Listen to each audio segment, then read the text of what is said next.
Hace unos días un colega me hizo una entrevista en torno a la tecnología y la educación en el contexto de la pandemia y de este salto a la educación virtual a tiempo completo.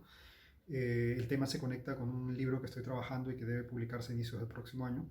De modo que en base a eso armé estos tres breves videos donde doy unas impresiones del tema a partir de lo que conversé en esa entrevista.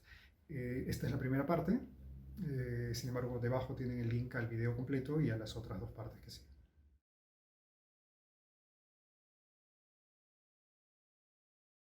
Bueno, si algo ocurrido con la pandemia con respecto a la educación es que se han hecho mucho más evidentes una serie de desfases y una serie de desencuentros que habían con respecto a la educación ya desde hace décadas. En buena cuenta, hoy que todo tiende a ser virtual en términos de educación y que todo es forzosamente virtual, pareciera que recién se ha reactivado, se han reavivado miradas hacia estos cambios en las lógicas de pensamiento y en las lógicas de aprendizaje que tienen los alumnos cuando en realidad son problemas que ya tienen décadas de discusiones, ¿no? En esa línea yo hace un par de años publiqué un texto, un libro, en el que doy cuenta o trato de dar cuenta de estas mutaciones justamente que genera lo que llamo el régimen informacional digital. Pues bien, para mí es evidente que los principales dos efectos de este régimen informacional son la saturación y la velocidad de la información. Hay demasiada información más que nunca antes y la manera en la que los sujetos pueden, digamos, interactuar o de alguna manera utilizar o de alguna manera operar con la información es a través de relaciones de velocidad y básicamente de inmanencia, ¿no? Relaciones muy rápidas, muy fugaces, muy veloces. Bueno, eso altera también el valor de la información, no el valor económico que hoy es mayor que nunca, no el valor como contenido, porque una información puede seguir siendo valiosa, no el valor axiológico en términos de los valores que digamos, pueden resonar o no en determinada información, sino algo que yo llamo informatibilidad, que es el valor como objeto, que es un valor que tiene que ver con la capacidad de acceder. Mientras más podemos acceder a algo, menos informatibilidad tiene esa información. Sobre todo esto hay un link abajo a una charla que di sobre el tema del libro, que es bastante más extendida, entonces ahí pueden encontrar todo esto en detalle. ¿Por qué lo menciono? Porque en realidad una informatividad baja en la información también redibuja el lugar que tiene la institución educativa. En buena cuenta, la institución educativa en todos sus niveles, digamos, garantizaba tradicionalmente el acceso a un tipo de información que estaba garantizada por la propia institución y que además dentro de la institución recibía una serie de operaciones y procesos que eran todo el proceso de aprendizaje y enseñanza. Pues bien, lo que ocurre con el régimen informacional actual es que al no haber esta informatividad, digamos, garantizada desde el lado de la información, porque los accesos están abiertos en teoría como algo positivo, democrático en nuestro tiempo, y ya estaba, digamos, desdibujada un poco el lugar de la institución educativa como tal, ¿no? Y al mismo tiempo se dieron otras transformaciones. Por ejemplo, en la línea de lo que Jeremy Rifkin dice, este economista norteamericano lo que plantea es que vivimos en una economía del acceso, en la cual la gente quiere acceder más que poseer, ¿no? Bueno, esa lógica se traslapa al conocimiento y ahora para el alumno contemporáneo desde hace ya varios años, acceder es conocer, ¿no? Saber encontrar es saber, ya no tiene que ver con esta operación a largo plazo, esta abstracción, esta posesión de la información. Pues bien, esto tiene décadas de discusión, esto no es nada nuevo, como digo, lo dije en un libro hace un par de años y vienen autores discutiéndolo desde hace tiempo, ¿no?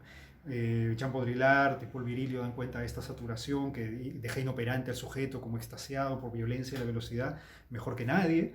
Bifo Berardi, el filósofo italiano contemporáneo, también da cuenta de esto. Él tiene un texto que se llama Generación Post-Alfa, ¿no? Que justamente refiere a la generación post-alfabética, que es esa que ha recibido más información de la máquina que de su propia madre, no más lenguaje de la máquina que de la madre, en fin.